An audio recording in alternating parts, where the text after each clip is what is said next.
अस्सलाम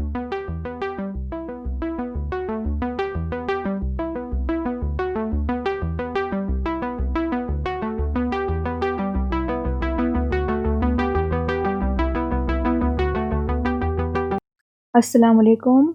आज हम क्वेश्चन नंबर 2 का पार्ट थर्ड करेंगे। तो चलिए स्टार्ट करते हैं पार्ट थर्ड में हमें 4x² प्लस 12x गिवन है। 4x² plus 12x equals to 0। ठीक है, तो अब ऐसा करते हैं कि यहाँ पे x² के साथ 1 के अलावा कोई भी कोफिशिएंट हो तो उसको हम फिर डिवाइड करते हैं बोथ साइड्स पे। ठीक है, तो 4 को बोथ साइड्स पे डिवाइड कर लेंगे। 4x² प्लस 12x यहाँ भी डिवाइड बाय 4 हो जाएगा। ठीक है, और 0 डिवाइड बाय 4। नेक्स्ट स्टेप में क्या करेंगे, 4x² डिवाइड बाय 4 इधर भी आ जाएगा और इनको स्प्लिट कर लेंगे। ठीक है, दोनों के साथ लिख लेंगे इसको, 4 को नीचे 0। अच्छा, 0 डिवाइड बाय 4 से 0 आंसर आता है। अब 4 1s आर 4 होता है, 4 1s are 4, 4 1s are 4, 4 3s are 12। तो यहाँ पे x² बच जाएगा हमारे पास प्लस 3x इक्वल्स टू 0। 1 1 लिखने की ज़रूरत नहीं है, 1 बस ऐसे ही फिर दूसरे स्टेप में हम नहीं लिखेंगे, तो इससे अच्छा है कि डायरेक्टली ना लिखें।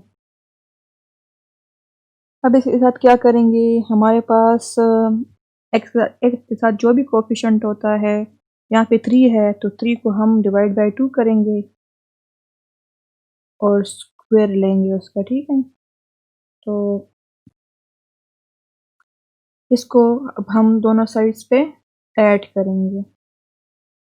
तो x² plus 3x plus 3 divide by 2 square equals to, इस साइड पे भी ऐड कर लेंगे। ठीक है, तो 0 के साथ ऐड करेंगे तो यही नंबर आएगा, तो 0 को लिखने की ज़रूरत नहीं है। अब ये कौन सा फार्मूला बन गया है, a plus B whole square का। फार्मूला क्या है हमारे पास, a plus B whole square equals to a² plus 2ab plus b²। तो यहाँ पे a² क्या है हमारे पास, x है, b² हमारे पास 3 डिवाइड बाय 2 स्क्वायर है। ठीक है, तो हम a की जगह x पुट करेंगे, यहाँ देखते हैं कि ये ठीक आ रहा है कि नहीं आ रहा है। b की जगह 3 डिवाइड बाय 2 पुट कर लेंगे और स्क्वायर लगा लेंगे। तो यहाँ पे 2 तो लिख लेंगे, a की जगह x यहाँ पे, और b की जगह 3 डिवाइड बाय 2, तो 3 डिवाइड बाय 2 यहाँ आ गया 3। ठीक है, तो 2 2 कट जाएंगे, यहाँ पे क्या आएगा, x² plus 3x plus 3 divide by 2 square. तो इससे यही आ रहा है। ठीक है, तो इसका मतलब क्या हुआ कि ये फॉर्म ठीक है। तो फॉर्मूला हम लिख लेंगे अब, x plus 3 divide by 2 3 divide by 2 square, और यहाँ पे भी 3 divide by 2 3 divide by 2 square. अब स्क्वायर रूट लेंगे बोथ साइड्स पे, ताकि ये स्क्वायर यहाँ से हट जाए, हमें x की वैल्यू चाहिए। तो चलिए स्क्वायर रूट लेते हैं, इस साइड पर भी ले लेंगे x plus 3 divide by 2 square, और इस साइड पे भी ले लेंगे 3 डिवाइड बाय 2 स्क्वायर। दोनों कट जाएंगे, स्क्वायर और स्क्वायर रूट, और अब हम बाकी पोर्शन यहाँ पे सॉल्व करते हैं।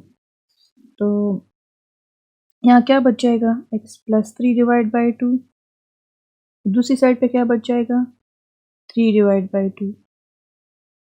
अब इसको इधर शिफ्ट कर लेते हैं क्योंकि x की वैल्यू हमें चाहिए। तो प्लस 3 डिवाइड बाय 2 है, तो इससे क्या बन जाएगा, माइनस 3 डिवाइड बाय 2 दूसरी साइड पे। ठीक है, तो minus 3 divide by 2 plus 3 divide by 2, ये वाला है और ये इधर शिफ्ट हुआ है तो साइन चेंज हो गया है इसका, ठीक है। तो इसलिए हमने -7 में लगाया है इसके।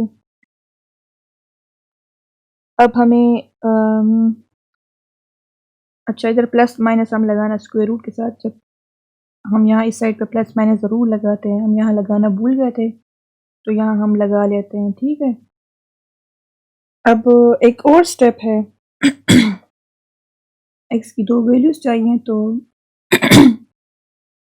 बीच में एक लाइन लगा के x इक्वल्स टू -3/2 प्लस 3/2, एक साइड पे प्लस के साथ आ जाएगा ये और एक साइड पे माइनस के साथ आ जाएगा, ठीक है।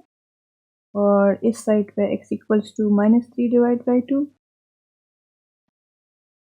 -3/2। अब माइनस और प्लस तो आप इसमें करते हैं क्योंकि हमें पता है कि -1 और +1 होता है तो इससे 0 आता है। इसी तरह -2 +2 होता है तो इससे 0 आता है। तो इसी तरह ये -3/2 और +3/2 है तो इससे क्या आंसर आएगा, 0। अब नेक्स्ट इस साइड पे देख लेते हैं, x इक्वल्स टू माइनस और माइनस है ना तो एडिशन होगी। एडिशन होगी तो क्या बन जाएगा, -6/2। डिनोमिनेटर सेम आता है, ऊपर एडिशन हो जाती है, ठीक है। 2 1s are 2, 2 3s are 6। तो x की वैल्यू आ गई -3/1, जिसको हम डायरेक्टली -3 लिख सकते हैं। तो अब x की दो वैल्यूज आ चुकी हैं, एक है 0, एक है -3।